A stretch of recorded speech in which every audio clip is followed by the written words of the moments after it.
Manhood is exceptionally hard, and life is hard. But how you shape yourself will determine how hard it is for you and how miserable it will be. As a man, there is no easy life. Your life is not about being easy. Your life is not about being happy. Your life is always going to be difficult. All of the pain you feel, all of the sadness you feel, you're supposed to feel as a man, and you have two effective binary choices. You either go through the suffering and go through the trauma and go through the hardship it takes to be a man of value, or you suffer eternity as a nobody.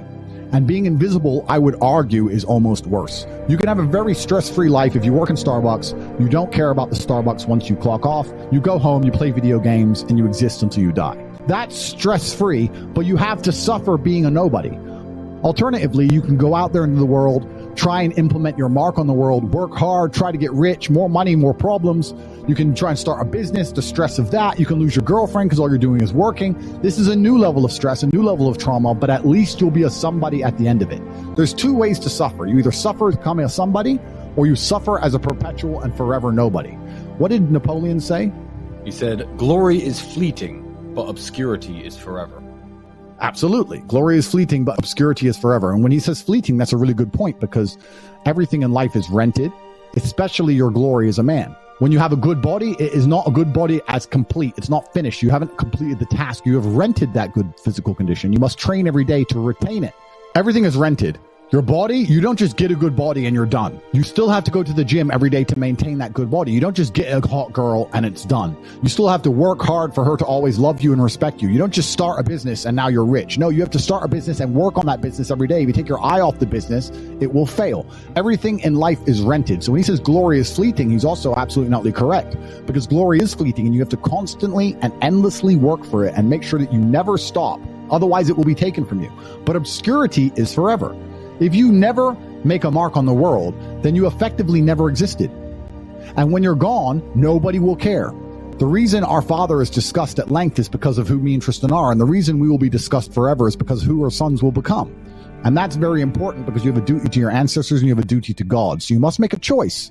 And this is genuine choice for you people at home. Do you want to live in obscurity forever and be invisible and not matter and have an easier life?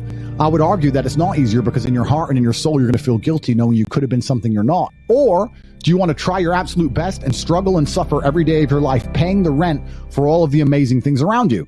We pay endless rent. We pay rent for our bodies. We pay rent for our relationships. We pay rent to keep our kids. We pay rent to keep our business. We pay rent to keep our freedom. Every single day is work to pay the rent. It's absolutely never ending, and you have to make that choice. So if you have a pen and paper in front of you, you need to decide, do you want to be invisible with a lower rent bill, or do you want to be important and work hard and suffer to make sure that the rent is paid? It's a choice you must make, and it's binary, and you must be extremely dedicated towards the decision you finally make.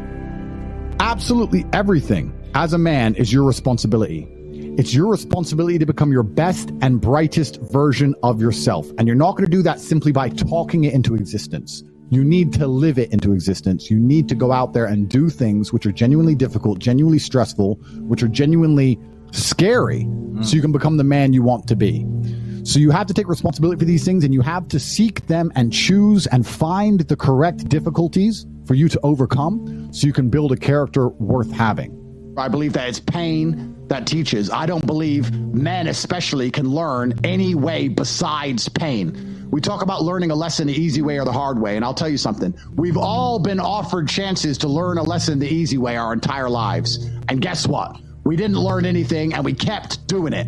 It's natural, intrinsic inside of men. You'll see a man drive a car too fast and almost crash 100 times, and he won't learn his lesson until he's crashed that car. We only learn things the hard way. It's only pain that can teach a man. Every single time something bad happens to me, that's how I see it. I see it as God teaching me to make me more wise, more formidable, a more capable opponent, and that's how you have to approach life. Every single hero in every single movie goes through adversity. There's never been a hero movie where all he does is win. No, to be a hero, you have to suffer. If you're suffering in some degree, even if you're a normal guy with a normal job and you're suffering at your job, or you're heartbroken because your girl left you, or whatever, if you're suffering, that's part of your hero's journey.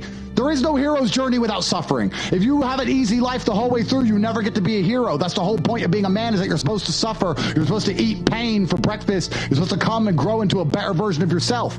That's exactly what life's supposed to be about as a man. If you want to be a superhero in life, you need to understand that For 80% of the movie, you're going to suffer. For 80% of the movie, you're going to lose. Watch any superhero movie. For 80% of the movie, it is nothing but pain and frustration and difficulty. And when your life is that way, you have a chance to grow into something fantastic. And you should thank God for every difficult thing he puts in your path. Think about a superhero movie. A man is unfairly imprisoned in a Romanian jail cell and trained so hard he emerges stronger than ever before. That is a movie. You get to live a movie as a man if all you had was some balls. We are living movie scripts. Why? Because we have bravery. Most men sit there and wonder why they're depressed because you don't get to live a movie. You're not the main character of anything. You're not even a secondary character in anyone else's movie. You're an unimportant nobody because you were afraid your entire life. You've lived like a coward your whole life. You were afraid of what might happen if you have some balls. And then you wonder why you're depressed. I'd be depressed if I was you. Of course, your life sucks. I'd rather go to jail as me than live free as you. Because when you're free, you can't even do anything. You can't go where you want. You're broke. You can't have sex. Girls don't want you. You can't speak because no one listens. So what are you free to do? You're more in jail than I ever was. My mind is free. I'm allowed to think what I want to think and say what I want to say. They have thoughts and they go, don't know if I should say that. They second guess themselves. They're their own worst enemy. Every single part of me is on my team. I have enemies who want me dead. Fine. But every single part of me, my mind, my hands, my legs, every single part of me is on my team. My body doesn't second guess itself. My mind doesn't turn on itself. We don't break and self-sabotage. There's no civil wars inside of Andrew Tate. A lot of men no longer have shame. You have no shame left. You should be too ashamed to be a coward. You should be too ashamed to do the wrong thing. Where's your shame? Well, we destroy that, right? We destroy that even in schools with men and stuff. I'll tell you something. My brother can shame me into doing something. He can shame me. He can call me a pussy or a coward, and I'll stand up and say, no, I'm not, and I'll do the brave thing. Shame works for men sometimes. I say to men all the time. Men come to me and say, I can't get a girlfriend. I say, it's because you're a loser. You are a loser. Change that fact. Come to me and prove to me you're not a loser. I will shame him, and he will react to it, and his life will improve. But now we have men with no shame. They'll walk around with no shame at all, and then we wonder why we have a whole bunch of cowards. Cowardice is always the easy choice, but you should feel too much shame to take it. That's the problem. It's the path of man. It's the path of victory, and it's the only path to truth. It's the only path to genuine happiness in your heart. There's one path. There's one. There is one path to happiness, and that is masculine strength, and that is eating pain for breakfast and becoming a better person. The flavor of life is pain. You try to change the flavor, you're going to end up disappointed, you're going to end up weak, you're going to end up miserable. Accept the flavor and learn to love it. That's the only path to genuine competence and happiness within yourself as a man.